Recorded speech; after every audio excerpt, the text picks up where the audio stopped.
welcome to Bible Study Hub. I am so happy to have you here tonight. I'm Anne, and this is my dear friend Emily. Hello. And so we're going to be walking with you through the book of John as we continue our study in the Gospel of John tonight. And buckle your seatbelt because tonight's study just blew my mind. It's still kind of mind-blowing. In fact, I hope we can teach it. It's so much information, but I hope it will bless you the way it has blessed the two of us so far. So we would love to just kind of get a running start here, just in case you need this. If you want to comment and you want your name to appear and you're doing this through Facebook, you just have to go to streamyard.com/Facebook, give it permission, your name will appear. Otherwise, it'll say something like Facebook user, which is fine if you want to be anonymous, but that's how you get your name to show up.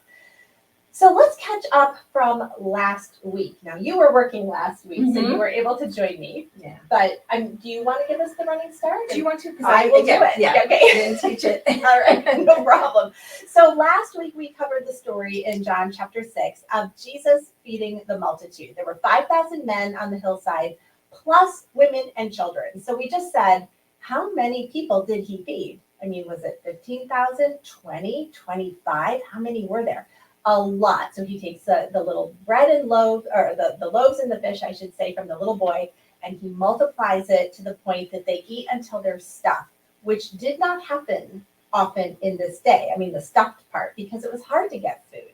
And they were always kind of hungry, and they were always trying to figure out what the next meal was going to be or where they would get it from. So the fact that they were able to just sit down to a banquet and eat until they were full, they loved that. In fact, they loved it a little too much, as we'll find out next week. And now they're like, we're in this for the food. But anyway, so Jesus does that for them. And then what ends up happening, unfortunately, is that they decide that because Jesus is the Messiah, I mean, he's claiming to be, he's now done this amazing miracle, and he's provided food for them. They're like, you know what? Let's just make him the king. But Jesus isn't ready to be the king yet. It's not time for that. And so they decide, we'll just force him to be the king. We'll have a coup, we'll crown him king, we'll shove him into the arena, and that'll be it. And that'll be just great. But it wasn't time. So where we're picking up tonight is kind of on the heels of that story. And we want to go ahead and just kind of continue on in our study. Before we get going, though, in John chapter 6, one other little thing. This story that we're going to cover tonight, and this is Jesus walking on the water, so you might be familiar with it, is also recorded in 2 of the other Gospels. So there's 4 Gospels. 3 of them have this story. John, obviously, Mark, and Matthew. Luke doesn't touch this one. And I wanted to say this. We didn't even talk about this, so I'm springing this on Emily. But if you ever are a witness to, say, just for instance, a traffic accident, and there are other people who have also seen the accident, they're giving their reports to the police. If every single person, say there's 3 witnesses, they all said exactly the identical same thing, the police would be like, what's going on here? Concocted. Yeah, this sounds contrived to me. How did you all come up with exactly the same testimony? You would expect not contradictions, but different perspectives. And so one person might say, I saw the person, they were texting while they were driving and they went right through that red light. And another might say they were driving like twice the speed limit when they went right through the red light. Well, that's not contradictory. It's just different points of view. It's just different. And in science, there's a term for that. It's parallax. When you focus on something from different angles and you see things differently, and scientists accept it as truth because it really is the way it is. So if you're reading like a thermometer, if you and I shared a thermometer, you would see it from this angle and I would see it from this angle. We would see different numbers. I did not know any of that. So that's so cool. Yes. Oh, yes. Yay. So the same is true in the Bible. Exactly. Just a little bit different perspective. Right. Yeah. So what we're going to do tonight is we're going to read the account in John, and then we're going to kind of flip over to Mark for the most part. We're going to hit Matthew just a tiny bit at the end, and we're going to let that kind of put the whole picture together, again, like you would do if you had multiple witnesses to something that was going on. So why don't you turn to John chapter 6, and we will pick up tonight in verses 15 to 21. I just skipped over loads of my notes. So it took me a second. Sorry. All right. So let me read this here and I'll pop it up on the screen. I'm reading from the Legacy Standard Bible, but you can read from any version that you want. It'll be very similar. And this is what it says. So Jesus, knowing that they were going to come and take him by force to make him king, withdrew again to the mountain by himself alone. Now, when evening came, the disciples went down to the sea, and after getting into a boat, they began to cross the sea to Capernaum. It had already become dark, and Jesus had not yet come to them. Verse 18. And the sea was stirred up because of a strong wind blowing. Then, when they had rowed about 25 or 30 stadia, we'll find out from Mark that's like the middle of the lake, they saw Jesus walking on the sea and drawing near to the boat, and they were frightened. But he said to them, "It is I, do not be afraid." So they were willing to receive him into the boat, and immediately the boat was at the land to which they were going. Wow. So John starts the story here, as he tends to do, very straightforward, very just matter of fact, not a lot of hoopla, not a lot of emotion, just the facts. And so you kind of just get that. If you are wondering, by the way, and we were talking about this earlier, was this where Peter gets out of the boat? Mm-hmm. Yes, it is. Peter does get out of the boat, but John doesn't speak to that detail. Neither does Mark. But if you do want, and so we're not actually going to cover that part tonight. We both thought we were going to, and then God kind of just moved us in a different direction. But in Matthew 14, 26 to 33, if you want to read the account about Peter, you can definitely do that on your own. So for the purposes tonight, we're going to synthesize kind of John and Mark's gospel, and then we're going to get a fuller picture of what is going on. Because there are parts that even just culturally we're going to miss if we're not delving in deep, or even language-wise that we might not pick up. So we're going to try to dig down deep on this, and I think it's going to be really, really helpful. Emily, would you talk to us a little bit about how educated, like the common Jewish person would have been back then? They were very educated. This was a very educated society. These were people who followed the rules of the Sabbath to their law.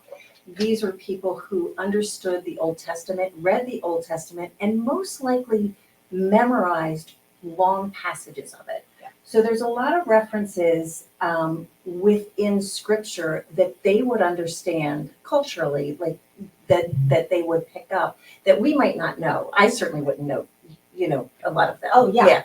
Yeah. Well, they were experts in the Old Testament. This is what they studied all the time. So as Mark gives us his account, he is adding details to his Jewish audience that they are going to absolutely pick up, but that people like us, it might go right over our head just simply because we're not as invested maybe in knowing the details of the Old Testament. So that's where we're going to start now. So you can turn, if you would like, to Mark chapter 6. It just happens to line up with the same chapter number as John's does. That doesn't always happen, but it does tonight. And we're just going to take verses 45 and 46 to start. So Mark 6, 45 and 46. Same account, slightly different perspective. And immediately Jesus made his disciples get into a boat and go ahead of him to the other side to Bethsaida, while he himself was sending the crowd away. And after bidding them farewell, he left for the mountain to pray. So let's just start first by just noting he made his disciples leave. Yeah. John doesn't say that. No, he doesn't say they're sent away. No. Yeah. But, and you want to say anything about like why that would have been there? I think that the disciples really got wrapped up. I think the crowd mentality, they had provision for their physical needs, to have all of the bread and all of the fish that they could want. This was a big event. They need to have that.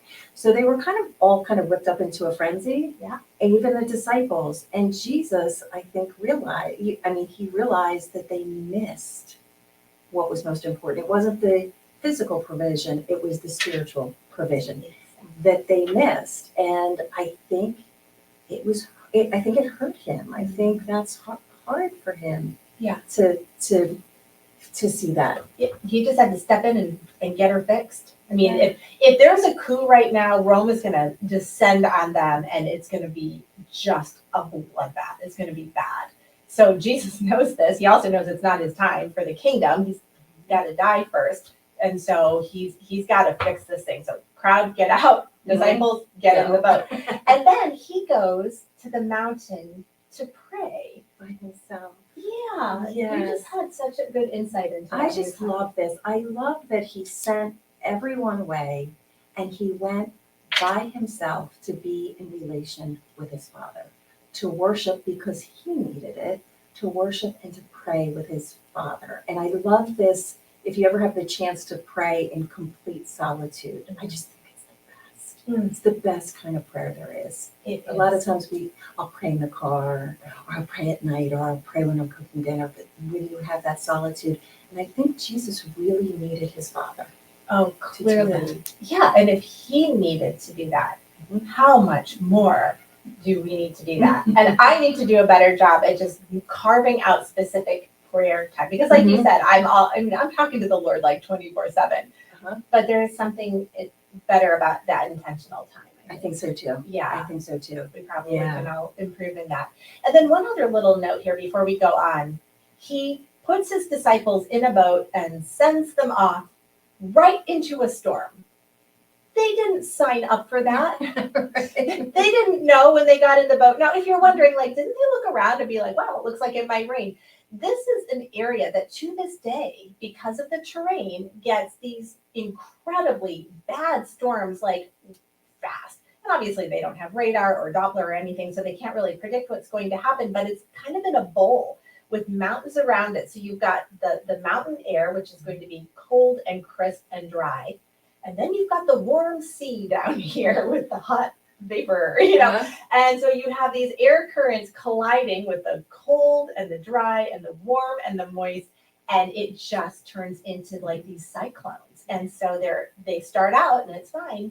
And then they get out to about the middle and this thing hits. And when it says that they were rowing, like painfully rowing, they're just trying to go somewhere. But you can imagine, I mean, it's a pretty primitive boat Mhm. and they don't have a motor. So they're just with all their might, they're rowing and it is not going well. So Jesus is off praying. They're in this boat trying to, not die. And we'll move on now to verses 47 to 52. And when it was evening, the boat was in the middle of the sea, and he was alone, Jesus, on the land. And seeing them straining at the oars, and that word straining entails, like I said, like pain, like it was hurting them. They were trying so hard, these guys, for so long. About the fourth watch of the night, this would be maybe like 3 a.m. to 6 a.m.-ish, that hour, he came to them, Jesus did, walking on the sea, and he was intending to pass by them. That phrase, he was intending to pass by them, is going to be really important in a minute. So if you underline or you highlight in your Bible, go ahead and mark that. We'll come back to that in a second. But when they saw him walking on the sea, they thought that it was a ghost and cried out. So they're screaming, these guys are, for they all saw him and were terrified. But immediately he spoke with them and said to them, "Take courage, it is I, do not be afraid." Then he got into the boat with them, and the wind stopped, and they were utterly amazed, for they had not gained any insight about the loaves, but their heart was hardened. What that's saying is what we just said a minute ago. With the loaves, they didn't have any insight as to like, this is Jesus being God and being your spiritual food as well. They just got all sucked into the whole frenzy of the thing, as Emily said, and their hearts were hardened that they didn't want to not be sucked in. They were enjoying this. They were hoping this would go somewhere, and it didn't. So talk to us a little bit about like the sea and what the sea would have meant or been like for the Jewish people. Yeah, so the sea is huge. When I think of an inland sea, I don't think of it as vast as it really was. One place where I was studying, somebody said it's almost like he was there and he said he felt like he was on the shore, like the Atlantic shore is just so big. But there are people who use the sea to survive. They fish there, but they didn't love the water. They didn't enjoy the water. They were not going swimming and going to the beach. They kind of had a fear of the water, probably a healthy fear, Yeah. given the storms True. at the Sea of Galilee. Yeah. Mm-hmm. Yeah. Yeah, they sure did. Drowning was considered the worst way to die in their minds. So not huge fans of the water. And there were a lot of superstitions about all of that as well. Uh-huh. So when Jesus comes walking out on the water, they didn't know if it was a ghost. That you can also translate that word demon. I mean, they just didn't know. And it scared them so bad. Here's 12 big, burly fishermen, yeah, and they are terrorized and screaming for their lives. And you can just picture this scene. Oh my goodness, amazing. Well, let's get to the part that I told you to underline and highlight, because now we're going to really dig in. So stay with me. This is going to be worth it if you make it to the end. Don't leave me, please. Here we go. There is a famous Old Testament story. In fact, it's in the book of Exodus. We didn't quite get to it when we were doing Exodus because we kind of stopped and went over to John for a bit. But there is a point where Moses goes to God, and this is in Exodus 33, if you want to read it on your own. And he says, I just want to see your glory. And God says, yeah, no. I show you my glory, you die. So that's not a good idea. And so Moses kind of keeps going back and forth with God. And finally, God kind of relents and says, okay, I'm going to make this work for you, but you're not going to see my face. I'm going to pass by you. And so actually, I said you could read it on your own. Let me just read a little bit of the story. There's more to it than this, but this will give you an idea.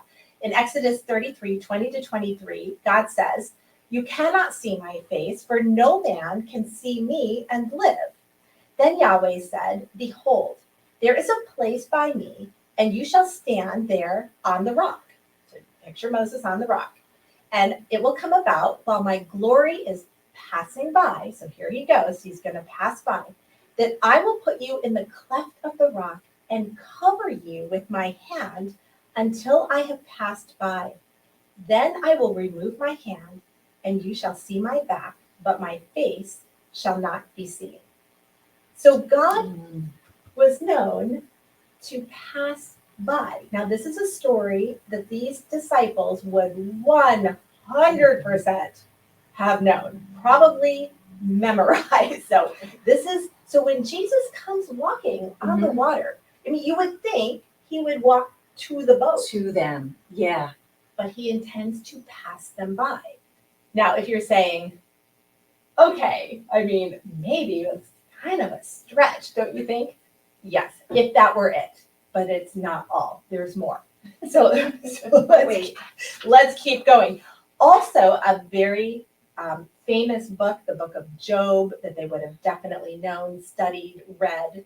Job 9:11 says, were he, this is speaking of God, to sweep by me or pass by me, I would not see him. Were he to move past me, I would not perceive him. So there is this concept of God passing by. So you kind of envision this. You see the guys in the boat. Here comes Jesus walking on the water, but not to them, past them. Mm-hmm. Now, I don't know if that was enough to, like click in their minds right at that moment, but that's not all. There's more. There's more going on. So if you go back to Mark 6, verse 49a, it says, but when they saw him walking on the sea. Okay, we got it. That's the key part of this whole thing. Well, there's another Old Testament passage that would likely have come to their mind, and it's from the same book, Job, and the same chapter 9, but a few verses before, which speaks of God treading on the waves of the sea, literally God walking on the water. And so let's read it, Job 9:8, and this is what it says. Speaking of God, who alone stretches out the heavens and tramples down the waves of the sea, which is a fancy way of saying who walks on water. Not just walks on water, but like owns it. Yeah. He tramples those waves down. So here we have God literally pictured as walking on the water. But that's not all. There's more. If you go to Isaiah, another very familiar book to them, loads of stuff in Isaiah that they would have been familiar with. Isaiah 43:2 says this, when you, speaking of like us, when you pass through the waters, I will be with you, and through the river, they will not overflow you. So this is a picture of God saying, when you are in the midst of the storm, I'm there with you. So now we have Jesus passing by, reminiscent of God passing by. We have Jesus trampling the waves. Mhm. God tramples the waves. And then what we were just reading, that he will be there and take care of them, and Jesus gets into the boat with them. So you can kind of see how Jesus is setting this up, not just to impress them, not just to show them a miracle. It's a very different miracle than his other ones. Yeah, His yeah. other ones involve healing people, feeding people, raising people from the dead, helping people, all those things. This doesn't look like any of them. No, I think he really chose this. I think he and his father on the mountain chose this because it was meeting them where they were. It was speaking to them in their language to make it clear to them, clear Yes. as a bell to them. Yes. And he is so good at that, at using pictures to communicate. He uses stories and visuals. And I mean, you talk about the master teacher. If you ever just want to do just a little like on your own study, look for how Jesus communicates. It is beyond brilliant. Like none of us could ever I come love close. his analogies, how he uses our physical world that we can kind of understand to really bring the what we can't understand down to our level. It's amazing. It is truly incredible. Only God can do that. Well, that would be enough to convince me, but there's more. There's one more and I almost missed this. Like I thought I was done with my notes and I thought, oh no, I just missed something else. So we're going to look at that. Back to John, since that's technically, I think, what we're supposed to be studying tonight. In John 6:20, it says, but he said to them, it is I, do not be afraid. But here's the thing, and I always just assumed he was like, hey, it's me, it's Jesus. You don't have to be afraid. I'm not a ghost. But that's not what he's saying. No, he said, I am. When I was reading about the Gospel of John before I started reading the Gospel of John, I read that there were 7, I think, I am statements. Yes. 7 I am, and this is it's kind of germane to who he is. And my English Standard Version said something a little more casual, like it is me instead of I. It wasn't the perfect translation. Right. It didn't say I am, but the perfect translation here is one of the I am statements. Yeah. Why does he do that? Right. So that is a good question. And you might be going, okay. I think that's significant. I have no idea why. Well, let us tell you why. Because way back again in Exodus, by the way, are you catching how important it is to know the Old Testament? I just have to throw this in. Yes. There's a pastor, I'm just going to say his name, it's Andy Stanley, very popular, who has made the statement in the last few years of we need to unhitch ourselves, I think is how he put it, from the Old Testament. Like, we don't need it. No, that is so not true. We absolutely need it. You don't have the Old Testament, I'm sorry, but you're going to miss loads of stuff in the New Testament. It's so important. Didn't mean to digress. Didn't think I was going to say that. Try not to. Had to. I just lost it. So I had to say it. But anyway, it's so important to know this. So back to Exodus again, and maybe if you were with us when we studied Exodus, you remember the story. Moses in the burning bush, and God is saying, I want you to go to Pharaoh and tell him, let my people go, and you're going to lead my people out. And Moses is just like, I don't think so. He's in a position. He's get somebody else. Yeah. And so he kind of goes back and forth with God. But finally he says, okay, when I go to Pharaoh and I tell him, you said let the people go, I mean, who am I supposed to say said that? He didn't even know God's name. Like he didn't know exactly who he was talking to. And God said, you tell him, I am sent you. gives me goosebumps. He explains who he is, not by a noun, not by an adjective, but by a verb tense. And you were kind of even commenting on that It's tense. all verb tenses. I am is the past, the present, and the future. It's all of the tenses. It's everything. So when Jesus said, I am, believe me, Oh, they got it. nobody missed that. No one missed that. The religious leaders go rabid wild when he says that Mhm. because they know he's claiming to be God. Can you imagine the disciples in the boat as they each start to pick up these little pieces about the trampling the waves and how they must have been, Oh, as they're Yeah. getting it. And then he says, I am. Like, they're not going to miss it. no. Yeah. Yeah. Well, and that is the question. Did they get it? I mean, John doesn't tell us, and Mark doesn't really tell us, but Matthew to the rescue. Thank you, Yay. Matthew, because Matthew does tell us. So we're going to hop over to Matthew. I'm making you jump all over the place tonight. Thank you for your This is why it's patience. nice to have an Ann to do this. That's why I like the internet because I can just type it in and pull it up. Matthew 14:32-33. Listen to what Matthew tells us happens at the very end of this story. This is after Peter and Jesus are on the water together. So when you see plural, it's talking about the two of them getting back in the boat. Here's what he says. He says, and when they, Jesus and Peter, got into the boat, the wind stopped. And those who were in the boat worshiped him, saying, you are truly God's son. So did they get it? They got Chill bumps. They got it. That's chills right there. And they worship him. Now, let me just say this because I know that we have some people watching who have been brought up in, and maybe even currently are in a religious system that denies that Jesus is God. And you have some scriptures that you can pick out and kind of try to, shore that up. Here's what I just want you to hear me say. It's not about who's winning, who's right, who's wrong, which group is the winner here. That doesn't matter at all. Your eternity is on the line. And someday you will stand before God all by yourself. That goes for all of us. Mhm. You won't have your religious group around you. You won't have your church around you. It'll be you and you alone. And it really, really matters that you got Jesus right. Here they worship him. If he's not God, what is his main responsibility at this moment? Stop. Don't do that. If somebody were to bow down and worship you, what would you do? Would you accept it?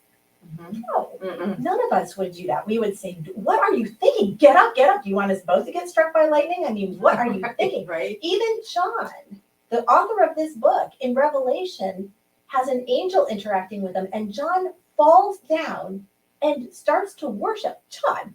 The angel, like he just loses it. You can only imagine. He's just so confused at this moment. He starts to worship the angel, and the angel, an angelic being, says, get up. Don't do that. Only worship God. It would have been Jesus's responsibility to do that. He doesn't. He accepts the worship because he's God. He just showed them that.